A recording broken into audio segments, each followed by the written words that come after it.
ধান্দাবাজদেরকে ঠেকাতে হলে একটি গ্রহণযোগ্য স্বচ্ছ স্বাভাবিক নির্বাচন দরকার। ভাই, ষড়যন্ত্র চতুর্দিকে, অদৃশ্য শক্তির সঙ্গে ধান্দাবাজরাও আছে।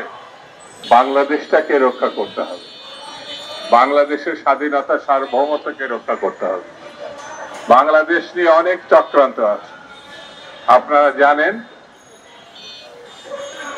কর্তৃত্ববাদী শাসক যারা গণহত্যার সঙ্গে যুক্ত ছিল, যারা বাংলাদেশটাকে লুটপাটের স্বর্গরাজ্যে বানিয়েছিল, তারা জুলাই আগস্টের গণ অভ্যুত্থানে পার্শ্ববর্তী দেশে আশ্রয় নিয়েছে।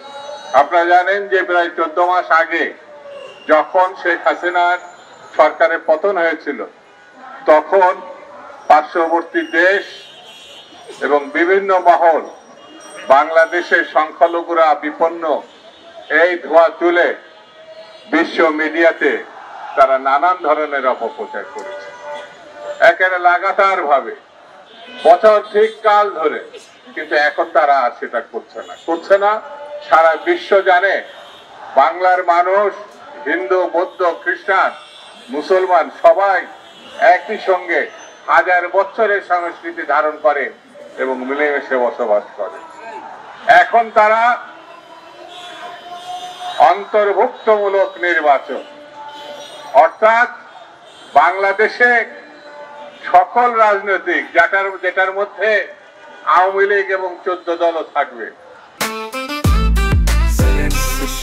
জেনেক্সে শিফট করো, লাইফকে লিফট করো। বন্ধুরা, আমরা বলি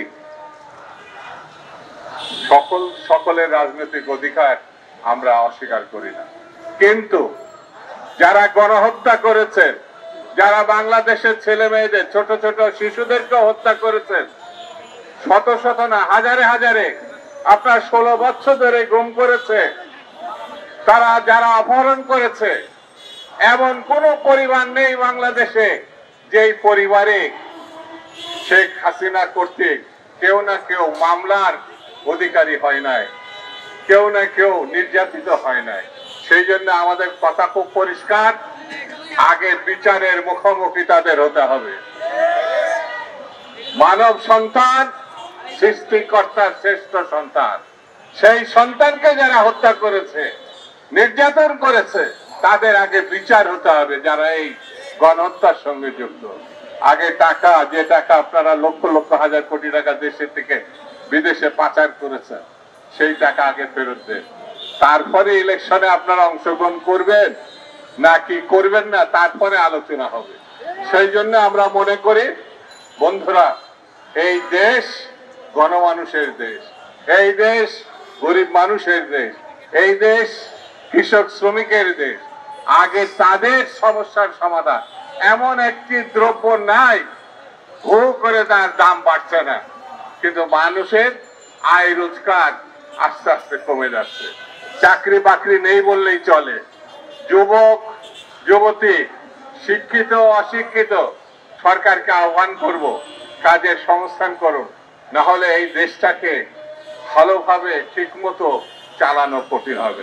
আরেকটি কথা বলে আমরা জানি, আমি শেষ করব, সেটি হচ্ছে, ভাই, ষড়যন্ত্র চতুর্দিকে, অদৃশ্য শক্তির সঙ্গে ধান্দাবাজরাও আছে।